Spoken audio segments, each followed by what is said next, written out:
نحمده نصلي ونسلم على سيدنا ومولانا محمد رسوله النبي الكريم الأمين المكين الحنين الرؤوف الرحيم. أما بعد فأعوذ بالله من الشيطان الرجيم. بسم الله الرحمن الرحيم. الحمد لله رب العالمين الرحمن الرحيم مالك يوم الدين. آمنت بالله صدق الله مولانا العظيم.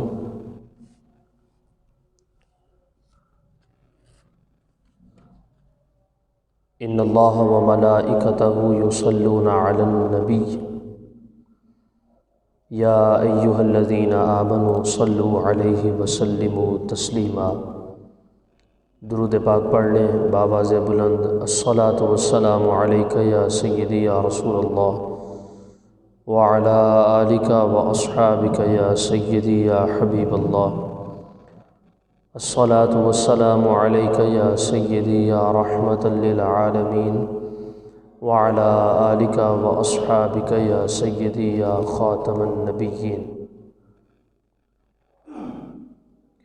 مولاي صل وسلم دائما ابدا على حبيبك خير الخلق كلهم. هو الحبيب الذي ترجى شفاعته لكل حول من الأحوال مقتحم. يا أكرم الخلق ما لي من ألوذ به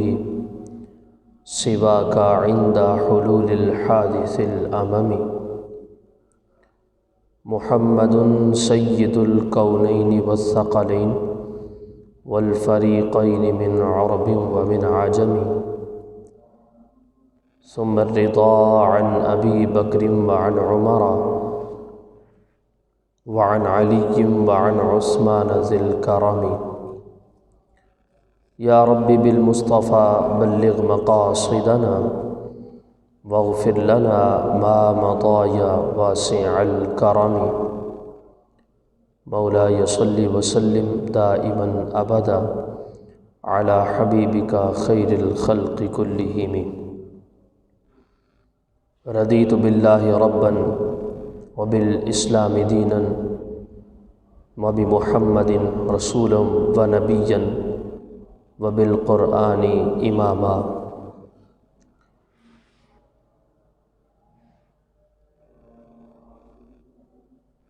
صدیق عکس حسن و جمال محمد است،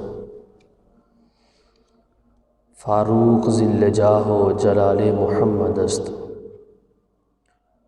عثمان ضیائے شمع کمال محمد است، حیدر بہار باغ خصال محمد است. اسلام ما اطاعت خلفاء راشدین، ایمان ما محبت آل محمد است. صلی اللہ تعالی علیہ وعلی آلہ واصحابہ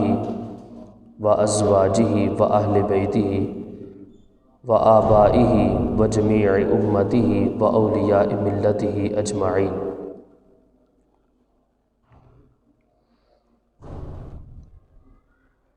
اللہ تبارک و تعالی جل جلالہ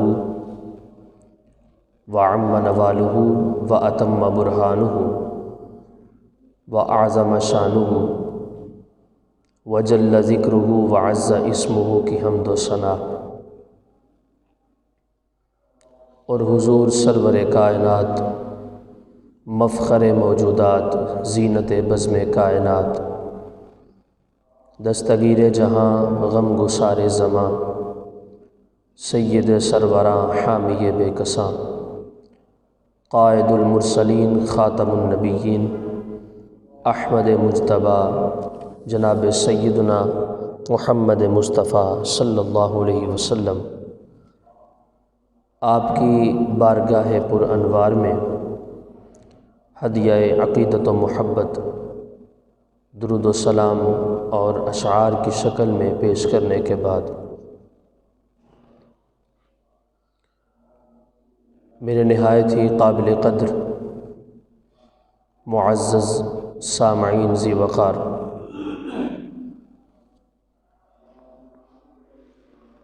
اللہ تعالیٰ نے ہم سب کو پیدا فرمایا اور ہماری تخلیق اپنے مبارک دست قدرت سے فرمائی، اور صرف ہمیں پیدا کرنے کے بعد بے یار و مددگار نہیں چھوڑا، بلکہ ہماری ہدایت اور رہنمائی کے لیے کچھ اسباب اللہ تعالیٰ نے پیدا فرمائے، جن میں قرآن مجید برہان رشید بھی ہے، بقیہ آسمانی کتابیں بھی ہیں، اور ہماری طرف آنے والے اللہ کی طرف سے تمام تر انبیاء کرام رسل اعظام علیہم الصلاۃ والسلام بھی ہیں۔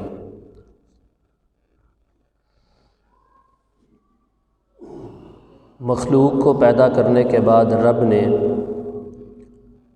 اپنے اور مخلوق کے درمیان ایک کنیکشن اور ایک رابطہ جو ہے اس کو قائم رکھا۔ وہ رابطہ اور وہ کنیکشن میں نے پہلے بھی ذکر کر دیا، ایک تو اس کی صورت اللہ کی پاک کتابیں ہیں، اور دوسری اس کی صورت اللہ کی طرف سے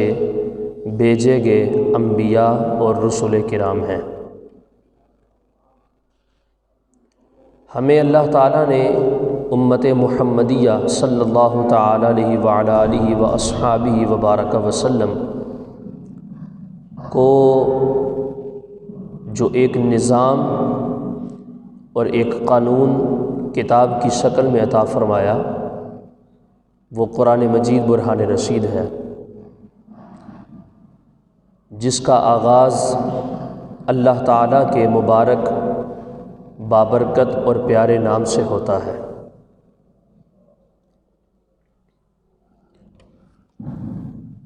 پھر اس کے اندر ایک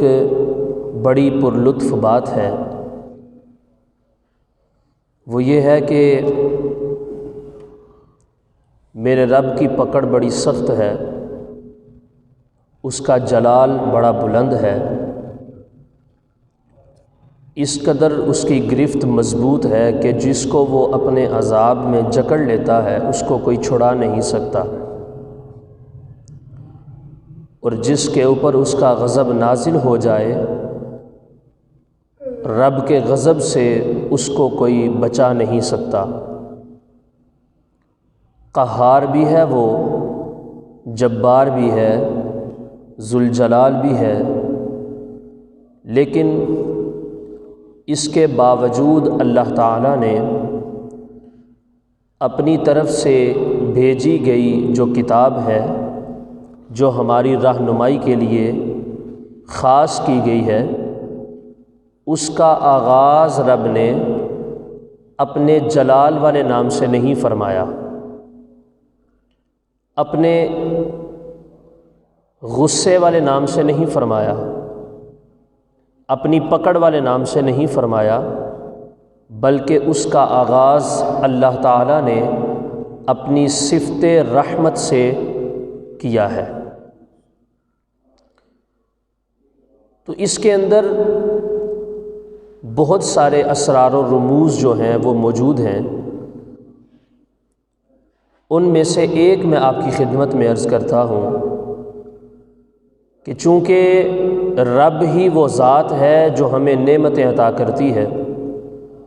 رب ہی وہ ذات ہے کہ جس نے ہمیں تخلیق کیا ہے، تو ہمارا اپنے رب کے ساتھ جو کنیکشن اور جو رابطہ ہے وہ مضبوط ہونا چاہیے۔ چونکہ رب نے جب ہمیں نعمتیں عطا فرمائی ہیں تو اس نے اس بات کا بھی تقاضا کیا ہے کہ ہم اس کا شکر ادا کریں۔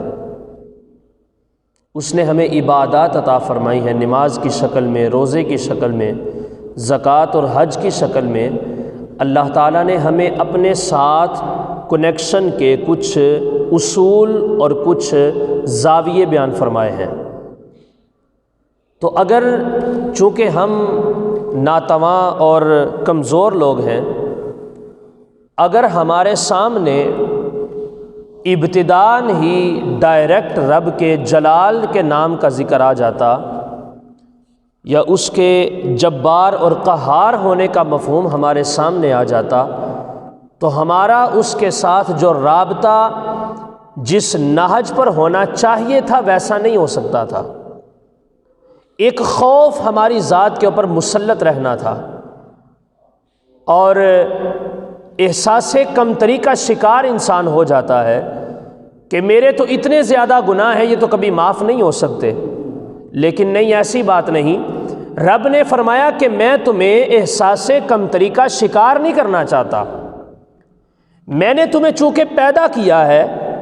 میں نے تمہیں پالنا ہے، میں نے تیری پرورش کرنی ہے، میں نے تجھے بڑھانا ہے اور میں نے ہی اپنی نعمتیں تیرے اوپر نازل کرنی ہیں، تو ان کے جواب کے اندر میرا اور تمہارا لنک اور کنیکشن ایسا ہونا چاہیے کہ جس کے اندر پیار ہو، محبت ہو اور رحمت والا جذبہ اس کے اندر موجود ہو۔ اس لیے رب نے فرمایا کہ میں جلال والا بھی ہوں، میں جبار بھی ہوں، میں قہار بھی ہوں، میرا غضب بھی بڑا اعلیٰ، میری پکڑ بھی بڑی سخت ہے، میرا غصہ بھی بڑے اوج کے اوپر پہنچا ہوا ہے، لیکن ان سب سے پہلے جو ہے میری رحمت سب سے پہلے نمبر پر ہے۔ تم نے 1000 گناہ کر دیے، لاکھوں گناہ کر لیے، لا تعداد اعمال تم سے ایسے ہو گئے کہ معصیت کا شکار ہو گئے، اور تمہیں اس بات کا خوف ہے کہ میرے چونکہ گناہ بڑے زیادہ ہیں، میرے اوپر رب کا غضب نازل ہو سکتا ہے۔ رب فرماتا ہے کہ نہیں، تم نے پریشان نہیں ہونا، جتنے بھی گناہ ہو جائیں، جتنی بھی مشکلات آ جائیں، جتنی بھی پریشانیاں آ جائیں، ایک مرتبہ تم نے تہہ دل سے اور اخلاص نیت کے ساتھ تم نے میری بارگاہ میں آ کر جھکنا ہے اور ایک آنسو توبہ کا بہانا ہے، میں تمہارا رحیم رب ہوں، میں تمہارے سارے گناہوں کو معاف فرما دوں گا۔ تو رب نے ابتداءً جو ہے بندے کے ساتھ اپنے تعلق کو مضبوط کیا، کنیکشن ایک بیان کیا کہ جہاں پر کائنات کے سارے تعلقات منقطع ہو جاتے ہیں، وہاں پر جہاں پر جب تمہاری کوئی بھی نہیں سنتا، تم آ کر مجھے سنا لو، چونکہ میں تمہارا رب ہوں، میں تمہاری ہر بات کو سنوں گا، میں تمہارا رب ہوں، میں تمہیں اپنی دامن رحمت کے اندر جگہ دوں گا، بھلے ہی میں غضب والا بھی ہوں، میں جلال والا بھی ہوں، میں سختی والا بھی ہوں، میں غصے والا بھی ہوں، لیکن اس کے باوجود بات یہ ہے کہ سبقت رحمتی علی غضبی، اگرچہ میں غضب والا ہوں لیکن پھر بھی میرا غضب کم ہے، میری رحمت میرے غضب سے کئی زیادہ درجے زیادہ ہے، میری رحمت سب سے بلند ہے۔ ایک گناہ میرا ماں پیو ویکھے دیوے دیس نکالا، لکھ گناہ میرا مولا ویکھے پردے پاون والا۔ جب بھی تمہیں پتہ چلے کہ دنیا کے سارے دروازے میرے اوپر بند ہو چکے ہیں، لیکن اتنا یاد رکھنا کہ وہ دنیا کے دروازے ہیں جن کی کوئی بقا نہیں ہے، میں ہمیشہ ازل سے لے کر ابد تک قائم اور دائم رہنے والی ذات ہوں۔ جب تمہیں دنیا کے سارے دروازے بند نظر آئیں گے تو توبہ کے لیے میری رحمت کا دروازہ پھر بھی کھلا ہوا ہوگا۔ اس لیے کہا بسم اللہ الرحمن الرحیم، قرآن کو تم نے شروع کرنا ہے تو قرآن اس رب کے نام سے شروع کرو کہ جس رب کی رحمت بڑی بلند ہے، جس رب کی رحمت بڑی وسیع ہے، جو بے حد انتہا درجے کی رحمت کرنے والا ہے اور اپنی مخلوق سے پیار کرنے والا ہے۔ اس رب کے ساتھ محبت کرو۔ حدیث قدسی کے اندر آتا ہے، اللہ تعالیٰ ارشاد فرماتے ہیں کہ میں نے جو قرآن کی سب سے پہلی سورت کو نازل فرمایا، مدنی بھی ہے مکی بھی ہے، دونوں احتمالات اس کے اندر موجود ہیں، جس کو سورت فاتحہ کہا جاتا ہے۔ رب کہتا ہے کہ یہ ایک ایسی سورت ہے جو میرے اور میرے بندے کے درمیان تعلق کو پیدا کرتی ہے، تعلق کو پیدا کرتی ہے۔ لہٰذا فرمایا کہ قسمت الصلاۃ بینی و بین عبدی نصفین، میں نے سورت فاتحہ کو، چونکہ میں نے سابقہ جمعۃ المبارک کے اندر میں نے سورۃ فاتحہ کے تمام اسماء کو ذکر کیا تھا، 20 اسماء میں نے ذکر کیے تھے، ان 20 اسماء میں سے ایک اسم اور ایک نام سورۃ فاتحہ کا وہ لفظ الصلاۃ بھی ہے۔ الصلاۃ بھی سورۃ فاتحہ کا ایک نام ہے۔ تو رب نے اس کے متعلق ارشاد فرمایا قسمت الصلاۃ بینی و بین عبدی نصفین، میں نے جس سورت کا نام ایک صلاۃ ہے یعنی کہ ابتدائی طور پہ سورۃ فاتحہ ہے، میں نے اس سورت کو اپنے اور اپنے بندے کے درمیان تقسیم کر دیا ہے۔ قسمت الصلاۃ، میں نے تقسیم کر دیا صلاۃ کو بینی و بین عبدی، اپنے اور اپنے بندے کے درمیان نصفین، آدھا آدھا، آدھی صورت میرے بندے کا ہے حصہ اور آدھی صورت میرا حصہ ہے۔ دیکھیں رب کا کنیکشن کتنا قریبی ہے، رحمت ہے اس کی۔ ہم بے وقوف ہیں کہ ہم نے رب کو چھوڑ دیا، لیکن رب کہتا ہے میں تمہیں نہیں چھوڑوں گا۔ تم بے وفائی کر سکتے ہو، میں تم سے بے وفائی نہیں کروں گا۔ تم مجھ سے اعراض کر سکتے ہو، میرا رستہ چھوڑ سکتے ہو اور پریشانی کا شکار ہو سکتے ہو، لیکن چونکہ میں نے تو تمہیں پیدا کیا ہے، میری طرف سے تمہیں کوئی پریشانی نہیں ہے۔ جب تمہیں کوئی بھی در، دنیا کے سارے در پھر لو، سارے کھلے ہوئے ہوں گے تو تم میرے پاس نہیں آؤ گے، لیکن جب دنیا کے سارے در بند ہو جائیں گے تو میرا در کھلا ہوگا، تم نے پلٹ کے پھر بھی میرے پاس ہی آنا ہے۔ تو فرمایا جب تم نے بعد میں جو خار ہو کے پریشان ہو کے میرے پاس آنا ہے تو میں تمہیں پہلے ہی بتا دیتا ہوں کہ میں نے تمہیں اپنے بڑا قریب رکھا ہے، میں نے تمہیں اپنے بڑا قریب رکھا ہے۔ یہ پہلی سورت فاتحہ قرآن پاک کی جو ہے، رب فرماتے ہیں میں نے اس کے اندر اپنے بندے کے ساتھ ایک تعلق بنایا ہے۔ آدھی سورت میں نے اس کو دے دی ہے اور آدھی سورت میرا حصہ ہے۔ سورت ایک ہے لیکن اس کو تقسیم کیا ہے، اور تقسیم اس لیے کیا ہے کہ میرا بندہ میرا ہی رہے، میرا بندہ میرے قریب رہے، میرا بندہ میرے پاس رہے۔ جب دنیا میں کہیں سے بھی اس کو خیر نہ ملے، وہ میری بارگاہ میں آ جائے، تو چونکہ میں نے اپنی ذات کا آدھا حصہ اسے دے دیا ہوا ہے، تو جب کہیں سے بھی اس کو نہیں ملے گا تو میں دنیا میں بھی اس کو اپنے پاس سے دوں گا۔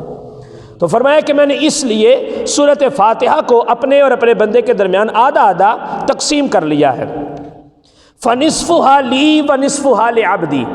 میں نے پہلے ذکر کر دیا اس کو بھی کہ آدھی صورت میرے لیے ہے اور آدھی صورت میرے بندے کے لیے ہے۔ وَلِعَبْدِي، اور جب میرا بندہ میرے بندے کے لیے کیا ہے، فرمایا ما سأل، جب وہ سوال کرتا ہے کیا، یقول العبد، بندہ کہتا ہے الحمد للہ رب العالمین،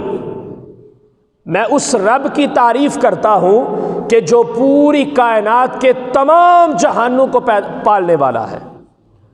جو ساری کی ساری مخلوقات کا رب ہے، میں اس رب کی حمد کو بیان کرتا ہوں۔ جن سے حمد کائنات کی، میں نے پچھلے جمعے کے اندر بڑی تفصیل سے اس کو ذکر کر دیا تھا کہ لفظ الحمد کا کیا مطلب ہے، کہ جہاں پر جا کر تعریفوں کی بھی انتہا ہو جاتی ہے، وہاں پر رب کی ذات کی تعریف کی ابتدا ہوتی ہے۔ کائنات میں کسی بھی چیز کی تعریف کر لیں، اس کا حقیقی تعریف کا جو بنیادی طور پہ جو اہل ہے وہ صرف اللہ رب العزت کی ذات ہے۔ تو بندہ جب کہتا ہے نا کہ میں پوری کائنات کے رب کی تعریف کرتا ہوں، تو اللہ کیا فرماتا ہے، یقول اللہ، اللہ اس کے جواب میں کہتا ہے حمیدنی عبدی، میرے بندے نے میری تعریف کی۔ یہ نہیں کہا کہ بندے نے میری تعریف کی، فرمایا میرے بندے نے، میرے بندے نے۔ یہ دیکھیں کمال درجے کی محبت ہے، صفت رحمانیت اور صفت رحیمیت اس کے اندر بند ہے۔ رب کہتا ہے میرے بندے نے میری تعریف کی۔ اب دیکھیں دنیا دار جو کتنے بھی لوگ ہیں، باس ہوتا ہے، والدین کے اندر بھی یہ چیزیں آ جاتی ہیں بعض اوقات، ویسے اللہ تعالیٰ محفوظ رکھے، والدین کا بڑا درجہ ہے، بڑا احترام ہے، اساتذہ کا بھی بڑا احترام ہے، وہ اس مثال سے میں ان کو استثناء دیتا ہوں، وہ مستثنیٰ ہے۔ لیکن اکثریت ہمارے معاشرے کے اندر جہاں پر ہم کسی کے ماتحت رہ کے کام کرتے ہیں، اس کو ہم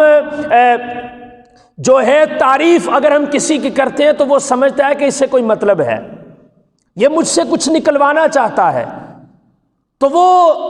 بندہ جو ہے اس سے اعراض کرنے کی کوشش کرتا ہے۔ بڑے کم لوگ ہوتے ہیں جن کو اللہ رب العزت نے وسعت قلبی عطا فرمائی ہوتی ہے، لیکن چونکہ دنیا ہے نا، تو ہر بندے کے ساتھ نفسانی خواہشات ہیں، ہر بندے کی اپنی ضروریات ہیں، ہر بندے کے اپنے معاملات ہیں، وہ اکثر اوقات جو ہے انکار سننا پڑ جاتا ہے، اور وہ اس بندے کے ساتھ اپنے ماتحت کے ساتھ جو ہے ایک ایسا تعلق اور ایسا معاملہ برتتا ہے کہ اس کو محبت بڑی کم نظر آتی ہے، حالانکہ وہ سارا دن اس کے پاس اس کے حکم کے اوپر لبیک بھی کہتا ہے، اس کے ہر حکم کو مانتا ہے، ہر مرضی کو پورا کرنے کی کوشش کرتا ہے، لیکن پھر بھی دنیا کے جو لوگ ہیں وہ خوش نہیں ہوتے۔ رب کہتا ہے تم نے کر تو لیے گناہ، کچھ بھی کر لیا، پلٹ کے جب تو نے میرے پاس آنا ہے، میں نے تمہیں پیدا کیا ہے، یہ گناہ کرنے کی بھی ایک جو ہے ایک طاقت میں نے تمہارے اندر رکھی ہے، اس کی بھی وجہ یہ ہے کہ تو توبہ کر کے میرے پاس آئے، تمہیں پتہ چلے کہ میرے رب کا تعلق میرے ساتھ کیسا ہے۔ رب فرماتے ہیں اب گناہ کرنے کے باوجود تم نے میری تعریف کی ہے، میں اعلان کرتا ہوں کہ حمیدنی عبدی، میرے بندے نے میری تعریف کی ہے۔ جب بندہ کہتا ہے الحمدللہ رب العالمین تو رب کہتا ہے حمیدنی عبدی، میرے بندے نے میری تعریف کی۔ اب اس کے بعد یقول العبد، پھر بندہ کہتا ہے الرحمن الرحیم، وہ بے حد درجہ رحمان ہے اور بے حد رحم فرمانے والا ہے، بڑا مہربان ہے، بڑا رحیم ہے۔ یقول الرب، رب پھر فرماتا ہے اثنا علی عبدی، میرے بندے نے میری ثنا کو بیان کیا، میرے بندے نے میری پھر تعریف کی، میری صفت و ثنا، چونکہ میرا ایک صفاتی نام ہے کہ میں رحمان ہوں، میں رحیم ہوں، میرے اسماء صفات کے اندر یہ دونوں اسماء شامل ہیں۔ اب اس نے چونکہ میرے صفتی جو نام ہیں ان کی تعریف کی ہے، پھر رب کہتا کہ اثنا علی عبدی، میرے بندے نے میری تعریف کی ہے، میرے بندے نے میری صفتوں کو ذکر کیا ہے۔ یقول العبد، اب پھر بندہ کہتا ہے مالک یوم الدین، اے قیامت کے دن کے مالک۔ یقول اللہ، اللہ تعالیٰ فرماتا ہے کہ مجدنی عبدی، اس بندے نے میری بزرگی کو ذکر کیا، میری طاقت کو ذکر کیا، میری وسعت کو ذکر کیا۔ اب وہ دن ایسا ہے کہ جس کے دن کا مالک سوائے رب کے کوئی بھی نہیں ہوگا۔ قرآن فرماتا ہے یوم لا تملک نفس لنفس شیئا، وہ دن تو دن ہے، اس دن کوئی بندہ اپنی جان کا بھی مالک نہیں ہوگا، ہر بندہ پریشانی کے عالم میں ہوگا، ہر بندہ رب کے جلال اور رعب اور دبدبے کے نیچے دبا ہوا ہوگا، اتنا سخت ترین وہ دن ہوگا۔ لیکن اس دن کے بارے میں رب نے فرمایا یوم لا تملک نفس لنفس شیئا، وہ دن ایسا دن ہے کہ جہاں پر کوئی جائیداد کا وارث تو کیا، اولاد کا مالک تو کیا، اپنے رشتہ داروں اور اپنے شاگردوں کا مالک اور دوست تو کیا ہے، اور رب فرماتا ہے کہ وہ دن ایسا ہے کہ کوئی بندہ اپنی جان کا مالک بھی نہیں ہوگا۔ لیکن میری شان کیا، والامر یومئذ للہ، اس دن کا بھی حاکم اور اس دن کا بھی مالک اور اس دن بھی جس ذات کا حکم چلے گا وہ صرف اللہ رب العزت کی ذات ہے۔ تو یہ رب کی بزرگی ہے۔ جب بندہ کہتا ہے مالک یوم الدین، اے مولا تیری شان ہے، یہ تیری بزرگی ہے کہ جس دن کا کوئی مالک نہیں اس دن کا تو مالک ہے، جس دن کا کوئی مالک نہیں۔ آج تو ہر بندہ کہتا ہے یہ دن بھی میرا ہے، گھنٹہ بھی میرا ہے، منٹ بھی میرا ہے، جائیداد بھی میری ہے، گھر بھی میرا ہے، یہ جاہ و جلال، یہ منصب، یہ ثروت، یہ فلاں چیز میری ہے۔ لیکن وہ ہے تو آج بھی سب کچھ رب کا، لیکن رب نے اس دور کے اندر اپنے ساتھ بندوں کو بھی شیئر کیا ہے۔ لیکن وہ دن ایک ایسا ہے کہ جس کا مالک صرف رب ہے، اس کے علاوہ اور کوئی نہیں ہے۔ یہ رب کی بزرگی ہے، یہ رب کی شان ہے، یہ رب کا کمال ہے، یہ اس کی صفت ہے۔ تو بندہ کہتا ہے نا مالک یوم الدین، اے قیامت کے دن کے مالک، تو رب کہتا ہے کہ اس بندے نے میری بزرگی کو ذکر کیا ہے، میری بزرگی کو، میرے ایک منصب کو ذکر کیا ہے۔ اب آگے پھر یقول العبد، بندہ پھر کہتا ہے ایاک نعبد و ایاک نستعین، ہم خاص تیری ہی عبادت کرتے ہیں اور تجھی سے مدد طلب کرتے ہیں۔ یقول اللہ، تو اللہ تعالیٰ کیا فرماتا ہے ہذہ الآیۃ بینی و بین عبدی، یہ آیت جو ہے یہ میرے اور میرے بندے کے درمیان ایک تعلق بنانے والی ہے، ایک راز ہے کہ میرا بندہ کائنات کے سارے من گڑت خداؤں کو چھوڑ کر اس مالک سے مانگ رہا ہے جو سب کو عطا کرنے والا ہے۔ یہ تعلق ہے رب کا اور رب کے بندے کا آپس میں۔ جب بندہ کہتا ہے ایاک نعبد و ایاک نستعین، مولا ہم کچھ بھی ہو جائے، ہم تو لوگوں کی پیروی بھی کر لیں، ہم کسی کے ماتحت بھی رہ لیں، لیکن مولا ہمیں پھر بھی یاد ہے کہ حقیقی مالک تو ہی ہے، عبادت کے لائق بھی تو ہے، معبود ماں، مسجود ماں، ایک خدا، بس ایک خدا۔ عبادت جو ہے وہ صرف رب کی ہو سکتی ہے، اور حقیقی معنوں میں مدد بھی وہ صرف رب بھی کر سکتا ہے۔ رب فرماتے ہیں کہ یہ میرے اور میرے بندے کے درمیان تعلق بنانے والی آیت ہے۔ اب اس کے بعد پھر وَلِعَبْدِي مَا سَأَلَ، تو میرا بندہ پھر جب مجھ سے سوال کرتا ہے، یقول العبد، تو وہ کہتا ہے اہدنا الصراط المستقیم صراط الذین انعمت علیہم غیر المغضوب علیہم ولا الضالین، جب یہ آیت پڑھتا ہے، دعا مانگتا ہے، تو اللہ تعالیٰ فرماتا ہے فہؤلاء لعبدی ولعبدی ما سأل، یہ جس چیز کا میرے بندے نے مجھ سے سوال کیا ہے، میں اس کے سوال کے اوپر یہ چیز اس کو عطا کرنے والا ہوں۔ اتنے کام ذکر کرنے کے بعد، صفات کو، تعریفات کو، کمالات کو، شانوں کو، بلندیوں کو ذکر کرنے کے بعد، جب میرا بندہ مجھ سے سوال کرتا ہے، دعا مانگتا ہے ہدایت کی، تو میں اپنے بندے کو ہدایت دے دیتا ہوں، فوراً دے دیتا ہوں، ایک لمحہ بھی انتظار نہیں کرواتا۔ وہ جب سچے دل سے میری تعریف اور صفت و ثنا کرنے کے بعد مجھ سے کچھ طلب کرتا ہے، تو میں اس بندے کو ابھی دعا مانگ کے اپنے ہاتھوں پر ہاتھ، اپنے چہرے پر اپنے ہاتھ ابھی نہیں پھیرتا کہ میں اس کی گود کے اندر اپنی خیر کو داخل کر دیتا ہوں۔ تو یہ میرے مصطفیٰ فرماتے ہیں کہ رب نے حدیث قدسی کے اندر بیان فرمایا کہ یہ جو سورت ہے، سورت صلاح اور سورت فاتحہ، یہ میرے اور میرے بندے کے درمیان ایک تعلق ہے۔ آدھا اس سورت کا مالک میں نے خود کو بنایا ہے، اور آدھا اس سورت کا مالک میں نے اپنے عاجز اور اپنے گناہ گار بندے کو بنا دیا ہے۔ تو یہ رسول اللہ علیہ الصلاۃ والسلام کی حدیث پاک جو رب نے بیان فرمائی، اس سے بھی اس بات کا ہمیں جو ہے وہ ثبوت مل گیا کہ اللہ تعالیٰ نے ہر چیز اور ہر شان کا مالک ہونے کے باوجود قرآن کی ابتدا جو ہے وہ اپنی صفت رحمت سے کی ہے۔ سب سے پہلے اپنی رحمت کو ذکر کیا، فرمایا بسم اللہ الرحمن الرحیم، اس رب کے نام کے ساتھ جو ہے اس کتاب کا آغاز ہو کہ جو بے حد رحم فرمانے والا ہے، اور بہت ہی زیادہ بے حد درجے کا مہربان ہے اور بے حد رحم فرمانے والا ہے۔ اس کے بارے میں بسم اللہ شریف جو ہے صوفیہ فرماتے ہیں، بلکہ ہم نے اکثر سنا ہے کہ ہر نیک کام شروع کرنے سے پہلے جو ہے وہ اللہ کا نام لینا چاہیے۔ جب یہ بسم اللہ شریف ابھی نازل نہیں ہوئی تھی تو آقا علیہ الصلوۃ والسلام، یہ تفسیر ساوی میرے پاس موجود ہے، اس کے اندر لکھا ہوا ہے کہ حضرت شعبی ذکر فرماتے ہیں اور حضرت اعمش، یہ دو جو ہیں وہ حضرات ہیں، ذکر کرتے ہیں ان رسول اللہ صلی اللہ علیہ وسلم کان یکتب، آقا علیہ الصلوۃ والسلام جب بھی کوئی مکتوب لکھا کرتے تھے، کوئی خط ارسال کرنا ہوتا تھا، کوئی پیغام بھیجنا ہوتا تھا، یا کچھ بھی آقا علیہ الصلوۃ والسلام تحریر فرماتے تھے، کوئی مقصد ہوتا تھا، تو کیا کرتے تھے؟ بِإِسْمِكَ اللہم، آقا علیہ الصلوۃ والسلام لکھا کرتے بِإِسْمِكَ اللہم، یعنی کہ اے اللہ تیرے نام کے ساتھ میں اس کا آغاز کرتا ہوں۔ جو بھی مکتوب حضور علیہ الصلوۃ والسلام تحریر فرماتے تھے، رائٹ کرنا ہوتا تھا کچھ بھی، تو آقا علیہ الصلوۃ والسلام سب سے پہلے اللہ رب العزت کا نام لیا کرتے تھے۔ تو آپ فرماتے ہیں کہ حتی نزلہ، یہاں تک کہ اللہ تعالیٰ نے کیا نازل فرمایا؟ قال ارکبوا فیہا بسم اللہ مجریہا ومرساہا، کہ اللہ تعالیٰ نے ان آیات کو نازل فرمایا، اور آقا علیہ الصلوۃ والسلام کو یہ تعلیم دی گئی کہ آپ، چونکہ آپ کی یہ رضامندی ہے کہ ہر کام میرے نام سے شروع ہونا چاہیے، اور ہر عمل جو ہے وہ میرے نام سے، ہر جائز اور نیک عمل جو ہے وہ میرے نام کی برکت سے ہونا چاہیے، لہٰذا آپ کی منشا کے مطابق میں آپ کی امت کے اوپر بھی اس بات کو لازم کر دیتا ہوں کہ تم نے جب بھی کوئی بھی کام کرنا ہے تو ہر کام کی ابتدا میں میرا نام ضرور لینا ہے۔ تو یہ حضور علیہ الصلوۃ والسلام کی رضا اور منشا کے مطابق جو ہے اللہ تعالیٰ نے بسم اللہ شریف کو بیان فرمایا۔ اور میرے آقا علیہ الصلوۃ والسلام فرماتے ہیں کل امر ذی بال لم یبدأ ببسم اللہ تعالی فہو اقطع و ابتر، کہ ہر وہ کام کہ جو اللہ کے نام کے بغیر شروع کیا جائے وہ کام کبھی بھی اپنی مقصد کو نہیں پہنچتا اور منزل تک نہیں پہنچتا، وہ ناقص رہتا ہے، دم کٹا رہتا ہے، اور اس کے اندر رب کی برکت شامل حال نہیں ہوتی۔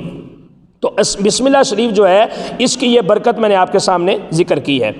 اور ایک روایت آپ نے اکثر سنا ہوگا، حضرت مولا علی کرم اللہ تعالیٰ وجہ الکریم فرماتے ہیں کہ اللہ تعالیٰ نے پوری سورت فاتحہ کا علم جو ہے وہ، میں پوری ترتیب کے ساتھ اس روایت کو ذکر نہیں کرتا چونکہ وقت کے دامن کے اندر اتنی وسعت نہیں ہے، میں ایک شارٹ اور ایک ہنٹ آپ کو دیتا ہوں، پہلے میں نے ذکر کیا ہوا ہے۔ آپ فرماتے ہیں کہ پوری کی پوری سورت فاتحہ کا علم اللہ تعالیٰ نے بسم اللہ کے اندر رکھا ہوا ہے، اور بسم اللہ شریف کا پوری کی پوری بسم اللہ کا علم جو ہے وہ اللہ تعالیٰ نے بسم اللہ کی با کے اندر رکھا ہوا ہے، اور بسم اللہ کی با کا پورا علم جو ہے وہ اللہ تعالیٰ نے اس کے نقطے کے اندر رکھا ہے، اور آپ فرماتے ہیں انا نقطہ تحت البا، میں وہ نقطہ ہوں جو بسم اللہ کی با کے نیچے ہے۔ یعنی کہ پوری کائنات، ما فی السماوات والارض، جو کچھ بھی ہے تحت الثری سے لے کر عرش اولی تک، کائنات کی ہر چیز کا علم حضرت شیر خدا حیدر کرار کرم اللہ تعالی وجہ الکریم فرماتے ہیں کہ اللہ تعالی نے مجھے عطا فرما دیا ہے۔ اب یہ وہ بسم اللہ ہے، اس بسم اللہ کا ایک مختصر سا تعارف جو ہے وہ میں آپ کے سامنے ذکر کرتا ہوں۔ صوفیہ فرماتے ہیں وقد فسرها بعض العارفین، بعض عارفین نے اس کی تفسیر یوں کی ہے علی مقتضی الحروف، اس کے حروف کے اعتبار سے بعض جو ہے وہ عارفوں نے اور بعض صلحاء نے اور اللہ کے نیک بندوں نے جن کے اوپر اللہ اپنی معرفت کے دروازے کھول دیتا ہے اور علم لدنی جن کو عطا ہو جاتا ہے، اور ان کے قلب کے اوپر سوائے رب کی حکومت کے اور کسی کی حکومت نہیں ہوتی، یہ وہ صوفیہ فرماتے ہیں کہ ان کل حرف منہا مفتاح، بسم اللہ شریف کے جتنے بھی حرف ہیں ان میں سے ہر حرف جو ہے وہ چابی کی حیثیت رکھتا ہے، مفتاح وہ چابی کی حیثیت رکھتا ہے۔ کل اسم من اسمائہ تعالی، اس کے اندر جو ہیں وہ اللہ تعالیٰ کے سارے اسماء جو ہیں، اسماء صفات جو ہیں، صفاتی نام اللہ تعالیٰ کے، وہ سارے کے سارے بسم اللہ شریف کے اندر موجود ہیں، یہ صلحاء فرماتے ہیں۔ اب آگے مزید تفصیل کرتے ہیں۔ فالباء مفتاح اسمہ تعالی بصیر و باقی و بر، جو لفظ با، حرف با جو ہے بسم اللہ شریف کا، یہ با یہ چابی ہے اللہ تعالیٰ کے 3 ناموں کی، کہ اللہ تعالیٰ بصیر ہے، ہر چیز کو دیکھنے والا ہے، اور باقی اللہ تعالیٰ باقی ہے، ہمیشہ رہنے والا ہے، وبر، اور اللہ تعالیٰ نیکی اور اچھائی کی نسبت رب کی طرف کی، کہ ہر نیکی جو ہے اس کا تعلق چونکہ لفظ بر کے ساتھ ہوتا ہے، تو بر بھی چونکہ با سے نکلا ہے، تو فرمایا یہ با جو ہے یہ ہر نیکی کے کام کی چابی ہے، ہر نیکی کے کام کا معنی جو ہے وہ اس با کے اندر پایا جاتا ہے۔ وَنَحْوِ ذَلِكَ، اور اس کے علاوہ باقی بھی۔ وَالسِّین مفتاح اسمہ تعالی سمیع سلام، کہ سین جو ہے بسم اللہ شریف کی یہ چابی ہے اللہ تعالیٰ کے نام سمیع کی، اور لفظ نام جو اللہ تعالیٰ کا ایک سلام ہے، صفاتی نام، یہ 2 نام جو ہیں اس کا تعلق حرف سین کے ساتھ ہے جو بسم اللہ کے اندر پایا جاتا ہے۔ اب آگے میم آ گیا، تو میم جو ہے یہ اللہ تعالیٰ کے مالک ہونا،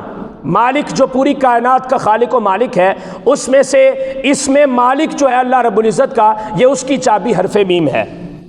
اور الف جو ہے جو آگے ذکر کیا جاتا ہے بسم اللہ، اللہ اس میں جلالت کا جو الف ہے اس کا جو ہے وہ تعلق اللہ تعالیٰ کے اسم کے ساتھ ہے، اور یہ سارے جو ہیں اس کے اندر ذکر فرمائے گئے ہیں کہ اس بسم اللہ کے اندر جتنے بھی حروف ہیں ان سارے حروف سے اللہ تعالیٰ کے صفاتی نام بنتے ہیں، اور یہ اللہ تعالیٰ کے صفاتی ناموں کا ایک مجموعہ اور ایک جو ہے مضمون جو ہے اس کے اندر اللہ تعالیٰ کے صفاتی ناموں کا موجود ہے۔ یہ بسم اللہ کا ایک مختصر سا تعارف تھا جو میں نے آپ کے سامنے ذکر فرمایا ہے۔ اس کے بعد آ جاتا ہے کہ ایک اور مقام پر تفسیر قرطبی کے اندر جو ہے اس کو ذکر کیا گیا حدیث پاک کو، اور امام بخاری نے بھی اس کو اپنی صحیح بخاری کے اندر ذکر فرمایا کہ اغلق بابک واذکر اسم اللہ واطفی مصباحک واذکر اسم اللہ وخمر اناءک واذکر اسم اللہ واوقی سقاءک واذکر اسم اللہ، او کما قال علیہ الصلوۃ والسلام۔ آقا علیہ الصلوۃ والسلام ارشاد فرماتے ہیں کہ جب بھی تم دروازہ بند کرو تو اللہ کا نام لیا کرو، اللہ کا نام لیا کرو۔ یہ باتیں فضول نہیں ہیں، ان باتوں کا ہماری زندگی کے ساتھ بڑا گہرا تعلق ہے، ان کو بالکل بھی ضائع مت کیجیے گا۔ اور جیل و دروازے کی بات آ گئی، ہم جب اپنے گھر سے نکلتے ہیں تو اللہ تعالیٰ کا فرمان ہے، میرے آقا علیہ الصلوۃ والسلام ذکر فرماتے ہیں کہ اللہ تعالیٰ فرماتا ہے جب بھی تم اپنے گھر سے نکلو تو بسم اللہ وباللہ توکلت علی اللہ، اپنے سفر کو، اپنے معاملات کو اور اپنے گھر کو میرے سپرد کر دیا کرو۔ جب تک تم سال ہا سال کے بعد بھی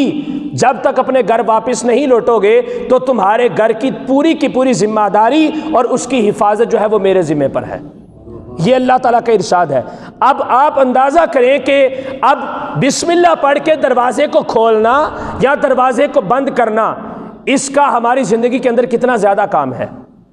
یہ حضور اکرم علیہ الصلوۃ والسلام کے حدیث پاک ہے، اور یہ بالکل نعوذ باللہ کوئی فضول قسم کی بات نہیں ہے۔ آقا علیہ الصلوۃ والسلام کا ایک ایک جملہ جو ہے وہ حضور کی امت کے لیے باعث نجات ہے اور باعث رحمت ہے۔ تو حضور فرماتے ہیں اغلق بابا کا وذکر اسم اللہ، جب بھی تم دروازے کو بند کرو تو اللہ کا نام لے لیا کرو۔ واطفی مصباح کا وذکر اسم اللہ،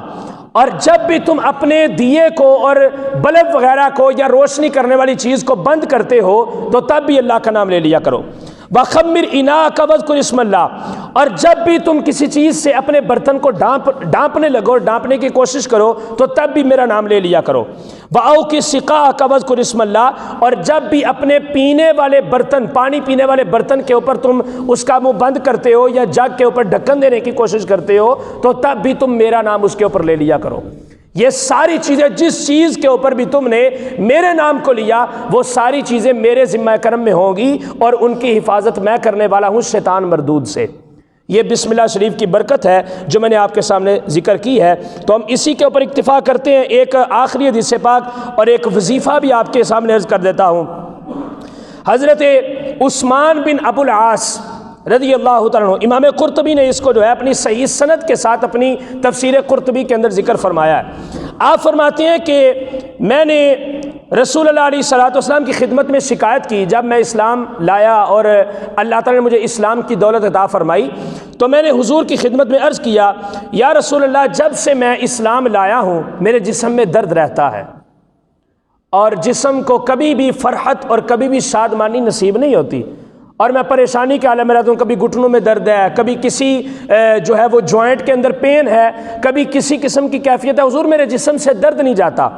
تو یہ آپ بھی پلے باندھیں اس بات کو۔ تو آقا علیہ الصلوۃ والسلام نے فرمایا کہ جہاں پر درد ہو وہاں پر ہاتھ رکھ کے 3 مرتبہ بسم اللہ الرحمن الرحیم پڑھو۔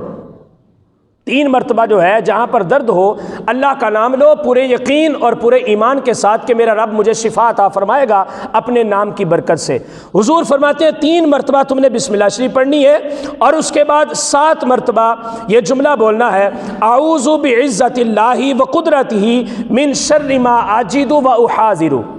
اعوذ بعزت اللہ وقدرتہ من شر ما اجد واحاذر۔ یہ 7 مرتبہ 3 مرتبہ بسم اللہ شریف پڑھنے کے بعد 7 مرتبہ تم نے یہ جملہ بولنا ہے اور اس جگہ کے اوپر دم کرنا ہے۔ اللہ تعالیٰ تمہیں اپنے نام کی برکت سے شفا عطا فرما دے گا۔ تم نے رب کی پناہ طلب کرنی ہے ہر مصیبت اور ہر پریشانی سے، تو اللہ تعالیٰ تمہیں اپنے نام کی برکت سے شفا بھی عطا فرمائے گا اور تمہارے اوپر اپنی رحمتوں کو بھی نازل فرمائے گا۔ یہ بسم اللہ شریف کا ایک مختصر سا تعارف تھا، تو وہ میں نے آپ کے سامنے مختصر وقت کے اندر رکھا ہے۔ آئندہ جمعہ انشاءاللہ سورۃ فاتحہ کو شروع کریں گے۔ اللہ رب العزت کی بارگاہ میں دعا ہے اللہ تعالیٰ ہمیں قرآن کے ساتھ تعلق مضبوط کرنے کی توفیق عطا فرمائے۔ وما علینا